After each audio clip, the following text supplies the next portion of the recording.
It's a pleasure to introduce our speaker for our Expeditions in Computing seminar series.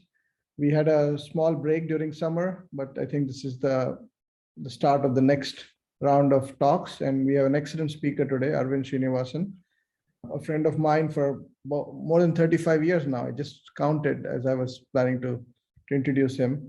We went to school together in IIT Madras, and since then have been working closely with each other. Arvind is one of the best randomized algorithms person I know of. Has done amazing work in different fields, of course, especially in probabilistic methods and randomized rounding. And he's going to talk about how to control diffusion in epidemic networks, something that we had started working when Arvind Stuart Nan was with us in Los Alamos, but this problem has remained open for a while. And Anil, Arvind, Leonidas, and Michael have made some really interesting progress on this problem. So Arvind, over to you. Thank you very much for giving this talk. Thank you, Madhav. Yeah, I understand this may appear like a mutual admiration society, but really I thank Madhav for this opportunity to collaborate with all of you. I mean, and in his own group himself, people like himself, Chris, Stephen, Anil, Ravi, so many others, and as well as, getting to know many of you, for example, Simon and so on, has been a real pleasure. We have been collaborating in various ways since at least 2001 or so. And also, listening to these talks on very different aspects of the area that interests us and is very timely has been very eye-opening. So thank you again, Madhav, and I also thank Golda, Erin, and others for arranging this seminar series. This work is some very recent joint work with my collaborators, Mike Dinitz, who's at Johns Hopkins, Leo Tsepanakas, who's my student, and Anil, of course, who all of you know at UVA. And I thank my undergrad student, George Lee, for substantial help with these slides. As we all know, we want various types of rigorous algorithms to prevent disease spread. Three possible avenues are, social distancing, vaccination, and contact tracing, for instance. There are also others. We will focus on the first two topics. In fact, the same approach will work in our definition for both social distancing and vaccination. We will study this model under the classic SIR model. So as we'll see, this very easily stated problem, and like what Madhav said, has remained very hard for arbitrary networks, arbitrary social contact networks on which the disease may percolate under the SIR model. What we identify today is a family of random graph models that have been proposed for social networks like contact networks by Fan Chung under student Lincoln Lu about 20 years ago. And what we show is that for a range of parameters in this model, we can develop the first rigorous approximation algorithms and like I said, the same will work for both vaccination and social distancing. Just for simplicity, I'll use the social distancing terminology, but the exact same algorithm with some minor changes will work for vaccination also. We give, as we'll see, what is called a bi-criteria rigorous approximation algorithm. I want to point out that we view this mainly as theoretical progress. More work needs to be done, but the goal is to see what sort of rigorous approaches we can take. And like I said, doing this on arbitrary contact networks seems like a very hard problem. Many very well-known people have considered this, and even very simple cases are not yet fully understood. So we think of this probabilistic modeling as choosing some reasonable random model for our contact networks as one good approach to view this problem. So please view this talk as more of a theory talk. So since it will be a somewhat algorithms and math heavy talk, I will pause to give the high level picture frequently, but please do stop me. Let's keep the talk interactive if anything is unclear or if you have other comments. So let's recall the SIR random process, something all of you know very well. But now, instead of happening in a homogeneous population, as you know, one of the sort of major leaps taken by Madhav and his group has been what one can call networked epidemiology, where the disease spreads over an underlying arbitrary given undirected contact network G. G will always denote our underlying contact network of how people typically interact with each other, right? So, and recall that in this model, at any time step, each node is either susceptible, infected, or recovered. And the infection processes, initially the subset of nodes that are in the set I are infected. And after that, at every time step, every currently infected node U, if you look at the last bullet, independently infects every one of its susceptible neighbors. So every node V that lies in N of U as usual in graph theoretic terminology, denotes the set of neighbors of U in the contact graph G. And of course, V should also be currently susceptible. So basically, what we are saying is at every time step after the start state, if I'm node U and I'm currently infected, I look at every one of my currently susceptible neighbors, V, and infect each of them independently with some given probability PUV. For simplicity, we can take all these PUVs as the same, which is the typical assumption in the area. But let's assume that our algorithms in the first part of the talk don't depend on these values PUV. So it gets one chance to infect all of its susceptible neighbors, and after that it moves to the recovered state. And every neighbor V that it infects probabilistically moves to state I, and then in the next step it will in turn infect its currently susceptible neighbors and so on. Right. So this is the SIR model. By the way, this thing that every U gets one chance to infect its neighbors and so on, that's without loss of generality. If it gets, for example, 10 chances, that can be folded into this model by just adjusting the probabilities, right? So this is a very clean way of viewing the SIR process where, so every node is in state S, I, or R. Once it is in state I, it will probabilistically infect some of its currently susceptible neighbors and permanently move to the recovered state. This is without loss of generality. Then some of those susceptible neighbors will get infected because of this random percolation. And then in the next step, they will infect their currently susceptible neighbors and so on. Right? It's a very clean model, except that as opposed to the general differential equation model you may have seen in a homogeneous network, all of the spread is happening along the edges or contacts of an underlying contact network G. Okay, so this is the model. So please recall. And again, stop me if you have any questions. By the way, without loss of generality, this is well known. We can assume that the infection starts at one node, little s, because like in the picture on the left, if it starts at the three red nodes, you can collapse them into a super node. In graph theoretic terminology, this is called a contraction. You do a contraction of those three vertices into one, update the neighbors, and then the edge probabilities also need to be updated appropriately. So this is the simple assumption we'll make, and this is without loss of generality. You're given a start node S, but by the way, all of this will also work if you don't know the precise index node S, but if you just have a probability distribution D on the subset of nodes at which the disease may start, because all that can be folded into the stochastic optimization approach that we take. Right. So this simple assumption is without loss of generality. This is what we'll assume now. There is a known node little s at which the disease is going to start. And then the edges have these probabilities PUV, right, according to which the disease will percolate. This can equivalently be viewed in the following way. Essentially, the process we described is the same as constructing the random subgraph, which is called G of P here. If you look at the first sub-bullet, think of G of P as the random subgraph of the original graph G that is obtained by taking every edge E and retaining it in the graph independently with probability PE, or equivalently removing it with probability 1 minus PE. Let's call GP this random subgraph. So we'll need this notation later, so please keep this in mind. And correspondingly, E of P is the random subset of edges that are retained. The set of vertices remains the same, it's still V. The set of edges now is a random subset given by retaining every edge E independently with probability PE. And after that, we can assume that the disease spreads on this random subgraph with probability 1. It's easy to see that this is essentially the same as the original SIR process that we saw, running both to completion. So recall that once you do this restricting to a random subgraph G of P, the disease then spreads with probability 1 on this subgraph. So a vertex V will get infected if and only if there is a path. So V is here and the original start node S is here. In this random subgraph G of P, we are interested in what is the probability that this V has a path from S to it, right? So basically the probability that V gets infected in our original SIR process is the same as the probability that there exists a path from S to V in this random subgraph G of P, right? So we are interested in, say, minimizing the expected total number of infections. So now please see the last bullet.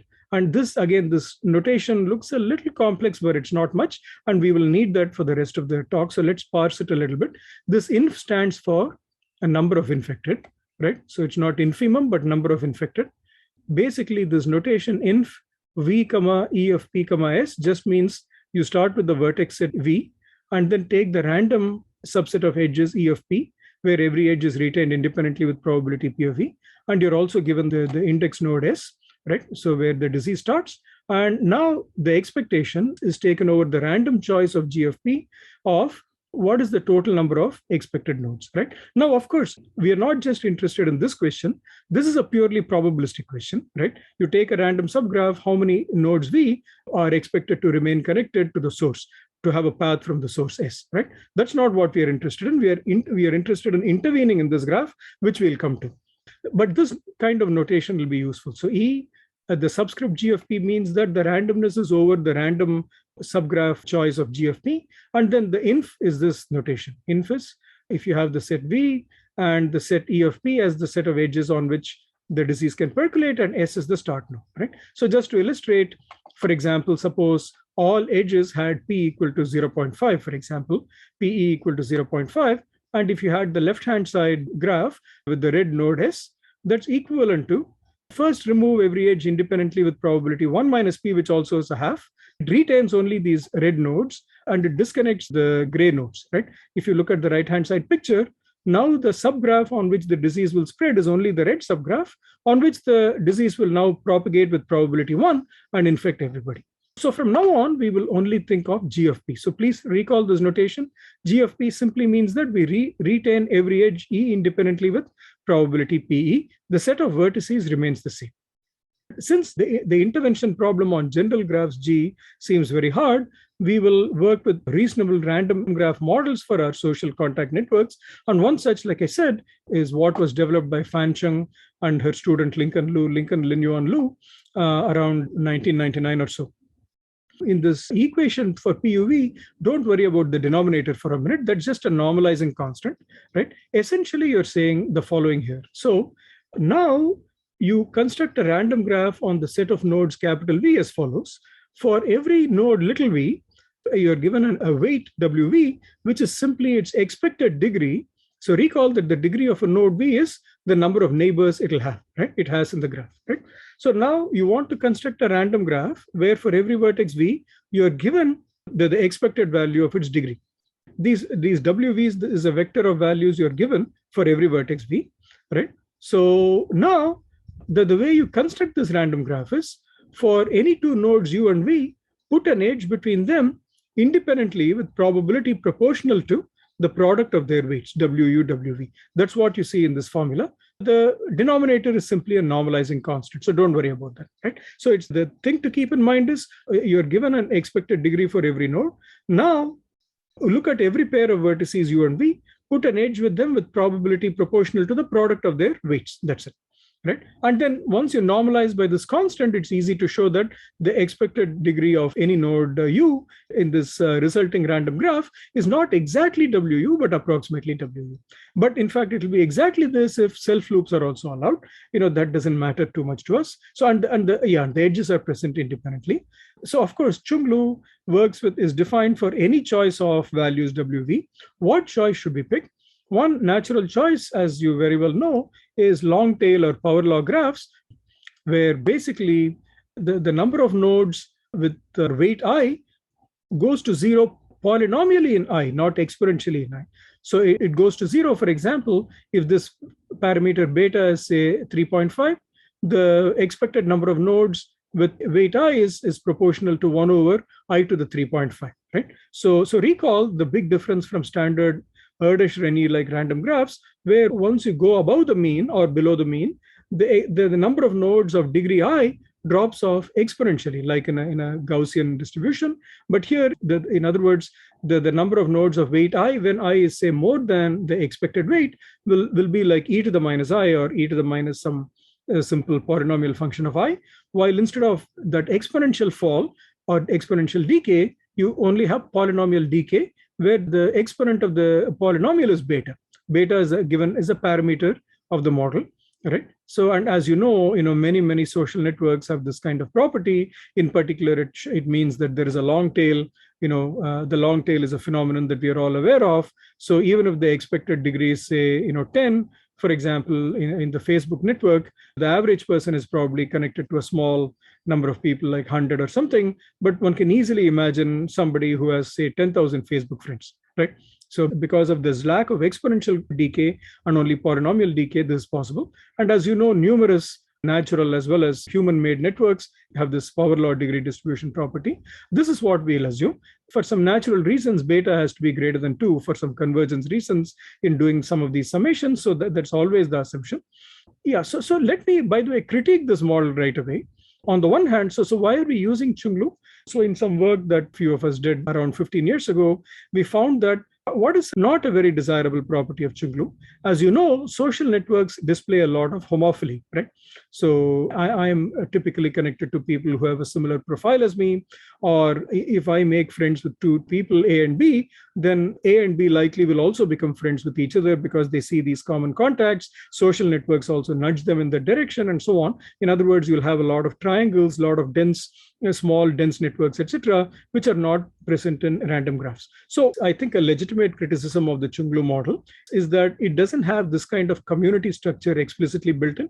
But there are two reasons why we study Chung-Lu here. So in this work that Madhav, Anil, Stephen, and many of us did about 15 years ago, what we found is that the Chung-Lu model does obey certain properties that we see in actual social human contact networks that are not hardwired into the model. For example, one such notion is what is called the clustering coefficient, which approximately measures the density of triangles. That is not hardwired into the parameter, into the model at all. But what we saw is a good concordance with actual clustering coefficient values that we see in reality and in Chung-Lu. So although it's not hardwired, and it'll be nicer to maybe have more explicit community structure, it still looks like a good model. But also, like I said, we view this as more as a proof of concept that these problems seem very hard. The intervention problem that we'll now speak about seems very, very hard on general networks. To our knowledge, it's not known for any reasonable model of network at all. It's only reasonable results are known in the simple case when P is equal to 1. In other words, if the disease percolates with probability 1, the intervention problems we study are somewhat well understood by some nice work by Eva Tardosh and others. But of course, that's not the regime we are in. And once P is anything smaller than 1, nothing is known. So we view this also as an algorithmic contribution to try to understand what kind of tools can we develop to address these problems, right? So please view this as work in progress. And for any of you who's interested, I think it's a very nice problem to maybe make our network model more realistic. But I would recommend not working with arbitrary graphs, but some such, stochastic graph model like Chung-Lu. Okay, so we will work with the Chung-Lu model. So you order the nodes arbitrarily as 1 through n, and count the number of nodes with weight I. That will be proportional to 1 over I to the beta approximately. It doesn't have to be exactly, it just needs to be sandwiched between some smaller constant times this time and the larger constant times this, right? So now let us talk about what is the problem we want to solve. The second vaccination problem is somewhat more realistic and implementable, but our methods apply, like I said, exactly to the same. And just for simplicity, we'll talk about the first version here. So at an informal level, so you have the graph G, you know that the percolation G of P is going to happen on top of it, right? And the start node S, right? So at time 0, what you want to do is, for example, in social distancing, you cannot, of course, ask everybody to break off their contacts. So you ideally want to keep the number of broken contacts to be small, to be some budget B. You can also put a cost on every edge and say that there is a cost of cutting this. For example, if the school is open and if the school teacher doesn't go to work, then of course it has a significant cost. So you can allow costs on edges also. So before the random process of the disease randomly percolating happens, you want to run an intervention. Suppose for simplicity, the cost of every edge is 1. You want to remove at most B edges such that the expected number of people infected by the random process, once you remove these, is small. And similarly, in vaccination, you have a budget B on the number of people you can vaccinate. As you know, vaccines don't become immediately available to everybody. So which B node should you vaccinate first? So that again, when the random process happens on the remaining graph, you expect to infect as few people as possible, right? And again, like I said, our methods will work for both. We'll only talk about the edge version. So, just to give you an example, suppose green denotes our intervention. For simplicity, assume that P is equal to 1 here. Then in the left-hand side figure, if you remove the 5 green edges, right? So suppose the node S is the leftmost red node. In the left-hand diagram, if you remove these 5 green edges, right, then the red subgraph is the subgraph that gets infected, assuming P is equal to 1. But of course, if P is less than 1, even on this red subgraph, the disease will only reach some subset of the nodes. And similarly, on the right-hand side, now with a budget of 3, suppose you remove these 3 green nodes, right? Then you're protecting the gray nodes and of course the green nodes as well. The green nodes are vaccinated, so they're definitely protected, but the gray nodes are also protected. And in the right-hand side diagram, 5 nodes get infected, the red nodes, right? Now P is less than 1, and in fact, the P's can change based on the edge. It can be PE on edge E, right? And let's say we have the edge removal problem, social distancing problem. Again, same idea for vaccination. So which subset of edges of cost at most B will you remove, such that after that, if the stochastic process spreads on the remaining subgraph with the probabilities given by PE, you expect as few people as possible, starting from the index case S. This is formally the problem. So by now you know the problem, but let's quickly go over it. So let's call this the minimum infection problem. So the input is your social network G, as well as the probabilities PE, that also is part of the input. Let's say you're also given a social cost CE for removing edge E. If it is very high, you would prefer to not remove such edges. You're given a budget B, which is budget on the total cost. And you're also given the index case, the single vertex S without loss of generality, at which you know that the infection will start. And what we want is, we want to remove a set F. So that's the output set. This is the set of edges, such that ideally you would like their social cost, that the sum of the edges in the set F should be at most B, right? It stays within your budget. Now let's look at the notation in the last bullet. It's worth looking at.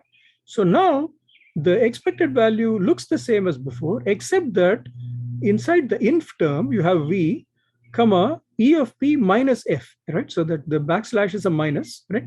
So look at E of P. E of P is the random subgraph. And furthermore, from E of P, you remove all the edges F because those have been cut off from the network now, right? And of course, again, the start node is S. Now this quantity is now what you want to minimize. So F is our intervention, right? So you want to intervene in this formulation with this carefully chosen subset F of edges that you're going to remove. Similarly, in vaccination, it will be a carefully chosen subset F of the vertices with total cost B. So the formulation is very much the same. The algorithm is very much the same. So please keep this notation in mind. So the subgraph that we are interested in is inf of V, comma, E of P minus F, where F is our output variable that we are very interested in, of low cost, and with the starting node is, right? So this is our goal, basically. Therefore, given the probabilistic model, intervene with a carefully chosen subset of edges F of small cost, such that once you run the random process in the subgraph where F has been removed, and where furthermore every remaining edge E will be removed with probability 1 minus PE, and after which the disease will spread with probability 1 on the remaining substrate, the expected number of vertices infected is as small as possible. This is the problem that we want to solve, and this is the problem that Madhav alluded to, that we have been working on for about 20 years. If the graph G is arbitrary, if it's an arbitrary given graph, essentially nothing is known. If P is equal to 1, some reasonable algorithms are known. But even if all the P's are the same, by the way, if all the P's are the same, this is also called the Reed-Frost model. So even if all the P's are same, and let's say they're all 0.99, really nothing at all is known about this problem. So we view this as a first theoretical contribution towards this problem. Haifeng has a question for you. I'm just wondering, so for general P, are there any negative results? No, I know positive results are going to be hard, but... That's interesting. Sorry, I don't know actually. So does anybody else here know? That's a very interesting question. It may even be Sharpe complete or something to exactly calculate this expected value. One can well speculate that that is the case, that it's not even NP hard to calculate this particular E of G of P, but it may even be many of these expected value problems can be Sharpe hard. One could even conjecture that that is the case. In other words, as you know, NP is a family of computational problems. The NP hard problems are as hard as any problem in NP. There is an even much bigger class of counting problems called Sharpe, and this problem may very well be Sharpe hard. Sorry, I don't know the answer. That's a very good question. It'll be nice to investigate that. So again, the problem is hard. So what we develop is what is called an approximation algorithm. First of all, the algorithm will be very efficient. We won't worry about runtime as long as it's polynomial in N. And of course, in practice, one wants faster implementations, which can be done. We want a polynomial time algorithm that will approximately satisfy our goal. In fact, we will have to violate the budget also by a little bit. So what we'll get is called a bi-criteria approximation algorithm, where both the criteria B, the budget B, and the final expected value are approximated, but are guaranteed to be approximated to within pretty reasonable values. What we can prove is that the budget B, if it's allowed to be violated by a multiplicative factor of O of log n, whereas always n denotes the number of nodes in the network. And then in that case, we can develop an algorithm for the Chung-Lu and power law model for a certain range of the parameter beta, such that the expected value that we care about in the last bullet is approximated to within 1 plus epsilon, where epsilon is any given positive constant, say 0.1 or something, right? So for simplicity, instead of 1 plus epsilon, I'll show something like a factor of 3, but similar ideas with some small changes in parameters will give you 1 plus epsilon. So we violate the desired expected value only by a factor of a relative error of epsilon, but this comes at a cost of using a budget of size O of B log n. It'll be very interesting to see if we can do better. And I have a question. So the expectation is taken over all the possible stochastic realization as the percolation goes forward, right? You're not going to do an expectation on in addition to the vertex choice that you're going to do. Is that also going to be folded in later on, or? Thanks. Yeah. So in our case, the final expectation will be, yes, like Madhav said, over the random choice of the percolation subgraph on which it happens, as well as any random choices made by our algorithm. Our algorithm will be a randomized algorithm. It'll also be over the randomness. Also, although in our paper, we carefully try to separate out these various sources of randomness. And Madhav, yes, for the index case, if you have a probability distribution, you can also fold that into the definition. Instead of a single known node S, if it's a random subset, yeah, with a known distribution. Okay, that's great. How would you, Arvind, let's say your algorithm was deterministic for the time being. What would be a reasonable definition for minimizing not just the expectation, but some sense of high confidence bound, right? So maybe in most cases of this percolation, we want this to be a good result. Do you think that's a reasonable version to look at, or it's too hard likely to work with? So basically look at all the possible outcomes and then say with high probability, 1 minus epsilon of those outcomes will be okay. Yeah, that's really interesting. So here is one simple thing one can say, of course. So if this expected value is, say, 25, right, then a simple, obvious thing one can say by Markov's inequality that the probability that there are more than 100 is like 1/4, simply by Markov's inequality. But to give better answers than that, for example, it'll be nice to bound the variance. I think it's a great problem. Very little is known. It may be a hard problem, but I think that's a really nice, even for the Chung-Lu that we consider, I think that'll be a nice thing to show that, for example, the variance, not just the expected value is small, but the variance is reasonably bounded. Is the problem set up clear? I know we don't have too much time for the technical details. I'm very happy to, but I wanted to make sure we go slow in the first part so we're all on the same page. Again, please stop me if you have further questions. So let's just illustrate here. Let's look at the left-hand side graph. The red node is the node S. And suppose we intervene with budget 2. So we remove the 2 green edges, right? If you remove the 2 green edges, now thankfully, you remove all the 5 gray nodes on the right? So they're no longer connected to S. So that's great, right? So you only have the red node S and the 5 gray nodes on the left, right? It's only that subgraph on which the disease may percolate in some way. And let's assume for simplicity that 4 possible scenarios can arise, each with probability 1/4. More generally, there'll be many more, because if you look at the subgraph on the left, right, how many edges does it have? After removing the 2 green edges, the effective subgraph is the subgraph on the left, which has 6 edges, right? There are 4 edges incident to the node S, and then 2 further edges, 6, right? So any subset of those edges can remain, that is 2 to the 6, so there can be 64 outcomes. But for just to illustrate, suppose for simplicity that there were only 4 outcomes, each happening with probability, say 1/4, right? So the 4 scenarios, suppose that can unfold in the probabilistic percolation after removing the 2 green edges, which in turn protect the 5 vertices on the right. Suppose the 4 outcomes possible are these. Then what is the expected number of people infected by this strategy of removing these 2 green edges? It is 3.5, because there are 4 outcomes. In 3 of them, you get 3 infected people, red people. And in 1 of them, you get 5 infected people. So the total is 14 divided by 4 is 3.5. If your budget was 2, and if your strategy of choosing F, remember that's our main computational problem, was to choose these two green edges, then the expected value given by F, this particular F will be 3.5, right? What we want is some F prime that will give an optimal value, which will of course be less than or equal to 3.5 and as small as possible. So that's our computational problem. The approach we take is a well-known approach called the sample average approximation approach, called SAA, which is just the following, right? So the problem becomes much easier if P is equal to 1. So why don't we do the following? So we know the random process according to which the disease is going to percolate. Why don't we take some capital N samples where capital N is some polynomial of little n, right? From this distribution, right?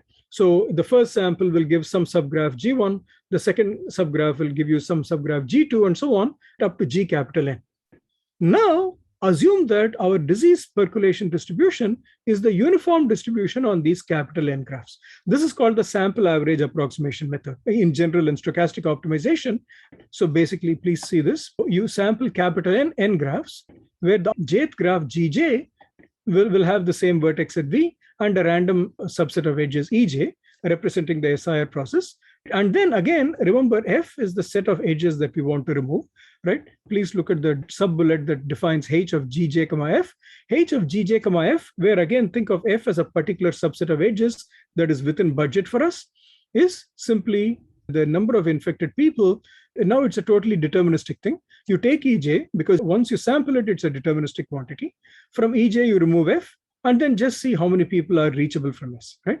So essentially, we are replacing our complicated random process on the graph by just taking capital N random samples and pretending that it is not just an arbitrary pretense, it's a good pretense. If capital N is large, if capital N was exponentially large, it'll be a great approximation to the original distribution, but we don't have time for that. We only can take a polynomial number of samples, capital N, right? And then replace our problem with just this, right? So now consider this problem.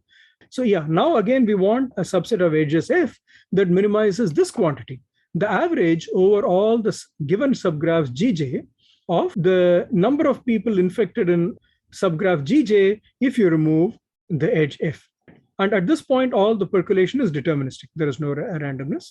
So there are some things one can show. First of all, we can show that if capital N is just chosen like O of Nm or something like this, then each H of Jf is very close to its expected value with high probability. That's a standard calculation. I have a question again. Mm-hmm. So looks like, at least the way you described it, maybe I'm missing. It seems to me that this very nice and simple, and so that's why it's actually nice, it's implementable, is to take a problem where you have a probabilistic transmission process and basically do a reduction to the case when the transmission process is deterministic. Deterministic, yes. So for instance, if you take a graph such as one of where people have this a small one network, with bounded growth form, where let's say for some reason we knew we could compute the optimal vaccination strategy well with factor alpha.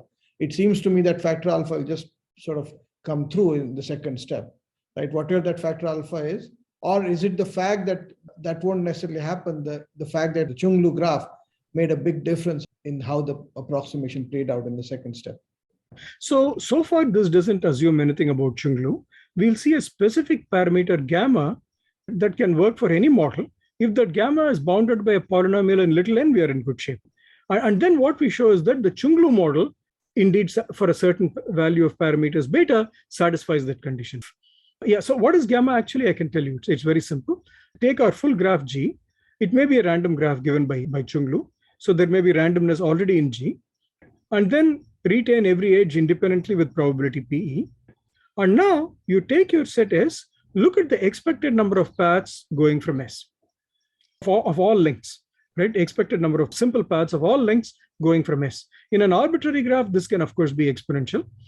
But if this is bounded by a polynomial, then we show that we can do this. So in fact, on any graph model on which you can prove over the randomness of both perhaps the initial graph G as well as the randomness given by the percolation of over the edges being retained only with probability PE, after that, if the expected number of paths from S is given by a polynomial, then we are in good shape. If it's slightly more than polynomial, you can still get some reasonable algorithms better than exponential. And also, the previous approximation factors for this problem were very high. Instead of log n, they were something like n. So if gamma was slightly larger than a polynomial, grew slightly faster than a polynomial, we can still do better than n. That's the takeaway. Yeah. Yeah, just one comment about the point Mother was saying. Even if you're able to solve on each sample, let's say you're able to get a good solution, that doesn't necessarily translate to a good solution overall. Recall that you have the same set of edges, right? So if you remove an edge, it gets removed in all of the samples. So there's more like a labeled version of the problem. So each problem instance might be simple. In fact, in this case, on each instance, if you were to think of it separately, it's like a cut problem, which you can do efficiently. But it's more like a labeled kind of thing where these samples are coupled. If you remove an edge from one sample, it affects it everywhere. We can't separately solve the same problem on the different samples Gj, because Gj may give some set Fj, but we want one set F that works pretty well on average over all of these. Yeah. Thanks, Anil. Yeah. So I guess this part is not so clear, but yeah, completed. And we can maybe talk separately. But this is good. Basically, I'm trying to understand where the Chung-Lu part comes in, or whether certain special class of graphs also will hold, either with a better approximation or with a better result. So yes, we will come through a specific parameter, capital gamma, that I'll define. Capital gamma is basically just this. Perhaps your graph is random, and then on top of which you run the percolation, then count the number of simple paths going from S. That is basically the parameter gamma. What we show is that if a gamma is bounded by any arbitrary fixed polynomial of n, then we can get our results, our bicriteria approximation, where we get 1 plus epsilon for the main expected value and O of log n blow up on the budget. So we haven't assumed Chung-Lu. Yeah. One quick question in the lemma, the lower bound for n, the m is the number of edges in the graph. That's right, yeah. And since you only take the log, I could have simply written this as capital N greater than or equal to some constant c times nm, basically. So it's still a polynomial. Okay. M is the number of edges, yes. Basically, start with this integer program. Now we forget about there is no more randomness in the graph part of the problem. You're just given these graphs G1, G2 up to G capital N, on which the percolation will happen deterministically. So now, for a set F of edges, you want to remove a set F of edges, they'll get removed from all these subgraphs, G1 through Gn. And what is the quality metric for F? It is simply the average number of people reachable from the index case S, averaged over all these capital N graphs. And we want this figure to be as small as possible. You want an F that minimizes this, right? So this can easily be written as an integer program. Suppose xe is the indicator variable for removing edge e, right? And similarly, suppose yvj is the indicator for vertex v not being reachable from S in the subgraph gj, right? So then it's relatively easy to see. Basically, the second constraint is the easy budget constraint. It just says that the total cost, CEXE, is bounded by B. What about the first constraint? It looks a little complicated, but all it is saying is that if this vertex V should be disconnected from the source S in the subgraph GJ, then basically look at every path from S to V in GJ, right? We have to remove at least one edge from each of those paths. That's all it's saying. Now, this looks like an exponentially large formulation. It is paths. This is the script P. Script P is the set of all paths from S to V in GJ. It can be exponentially large, but there is a standard trick of rewriting these as using flow-based variables. So there is a compact polynomial size formulation, but this formulation is conceptually easier to reason about. All the first complicated looking constraint is saying is that for vertex V to be disconnected from the source S in the subgraph GJ, look at every path capital P going between S and V in GJ. That is given by the set script P of S, V, GJ. Then for every one of these paths, at least one of its edges has to be removed. All right, so that's what it is saying. And then what the objective function is exactly what I said. It's the average over all these subgraphs of the number of vertices that remain reachable. Because YVJ is the indicator for V not being reachable, we put a 1 minus YVJ in the objective function, right? So this is it's an easy integer programming formulation. And like I said, first of all, it can be written compactly. It can also be solved by the ellipsoid method. So, and then we relax this to a linear program because it's a hard problem. by letting each xe and yvj be a real number between 0 and 1. We solve the LP, and we now have to round LP. This is not the usual rounding problem because this is not the problem we want to solve. We want to solve our original problem, right? Usually in a rounding problem, you're most interested in how the rounding proceeds. But this is just a surrogate problem for us. Don't worry about the bottom of the theorem, right? So if you want to retain the algorithm, it is simply this, right? So gamma will be a suitable constant, right? So don't worry about gamma. Solve the LP and let x comma y be the optimal fractional solution that the LP gives you. Again, all the LP is doing is it's saying, please give me a bounded cost subset of edges F, or in the vaccination case, it will be a set of vertices F. You're given these sample graphs G1, G2 up to G capital N. If you remove F from all of these, if you take the average of over all these subgraphs of the number of vertices that are deterministically reachable from S in these graphs after removing F, that average is as small as possible. That's what the integer program is saying. The LP is the fractional relaxation of it, right? Yeah, again, don't worry about the theorem. So basically, the algorithm is simply this. Now you're given your original graph G, right? From it, independently remove every edge E with probability, essentially O of log n times XE, right? So don't worry about this min and so on. You have to do that for simple technical reasons. But essentially what we do is the LP is suggesting a value XE with which to remove the edge. Instead, you boost it with probability some appropriate constant, 2 times gamma plus 1 times log n, and just remove it. And output that as your final cut. That's all the algorithm is. Sample these capital N graphs, write the LP and solve it. And in the resulting solution, x comma y, for every edge E, put it in your cut F or F0 with probability basically O of XE times log n, right? And then you get this theorem. So the key point in the theorem is, please look at this bullet number 3, capital gamma is this key value.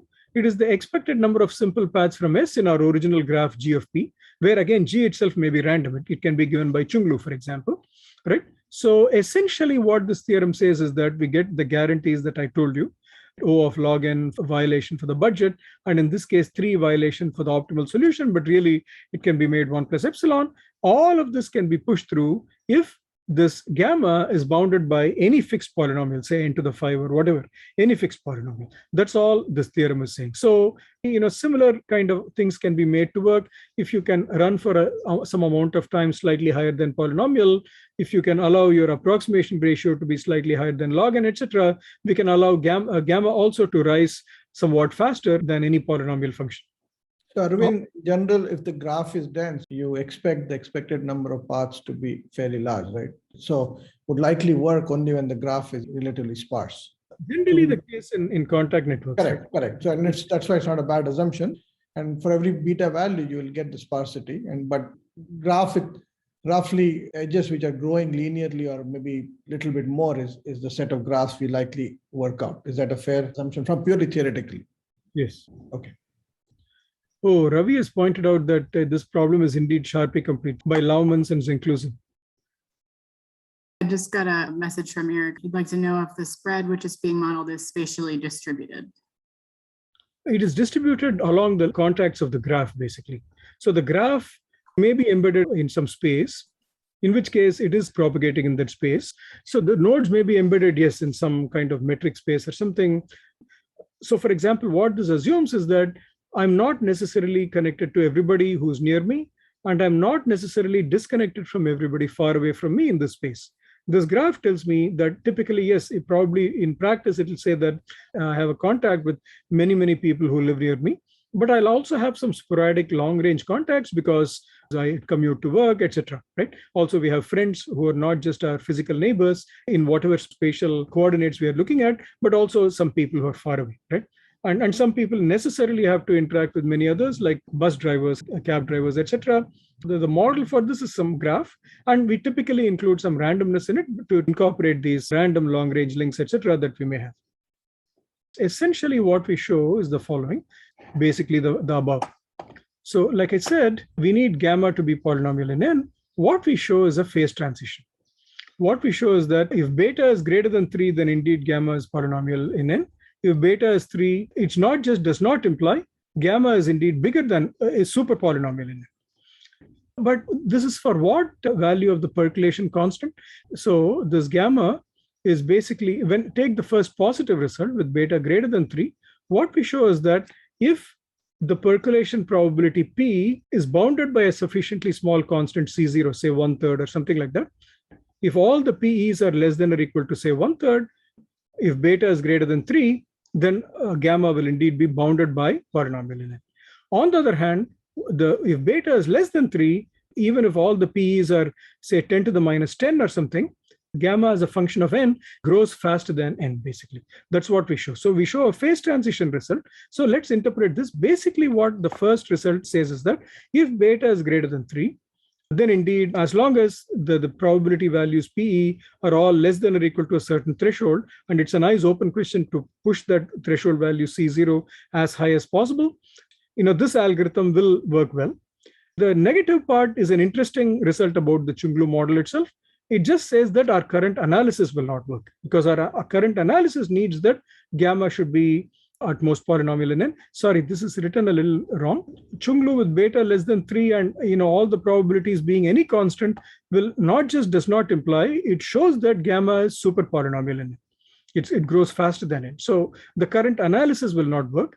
So that's what we show. So what we show is that if beta is greater than 3, and there exists a constant C0 such that if all the PEs are less than or equal to C0, then indeed our algorithm works well.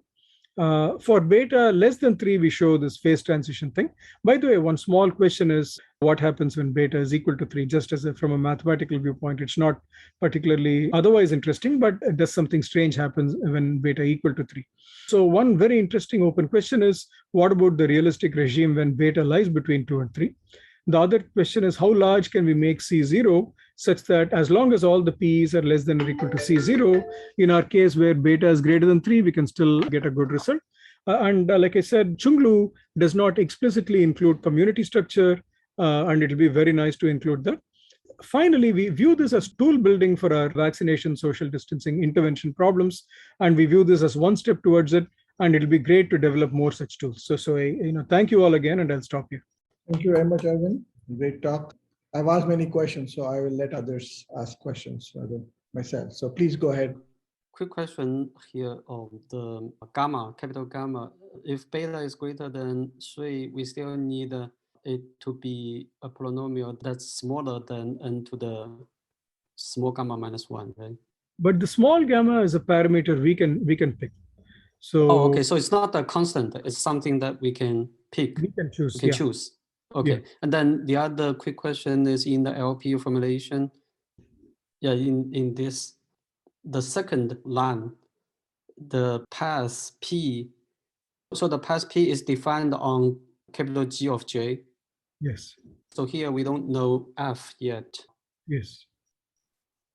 Okay. I'm trying to understand for all the edges between S and V, the summation of XE, that's actually at least 1 if there's any edge being kept in the solution F. Yeah, think of XE and YVJ as 0 or 1 instead of being real numbers. So then what you're saying is basically what we're saying is that if the right-hand side YVJ is equal to 1, in other words, if V is not reachable from S and GJ, then it must be the case that for every path P connecting S to V in GJ, you removed at least one edge E. Right, that's what that constraint is saying.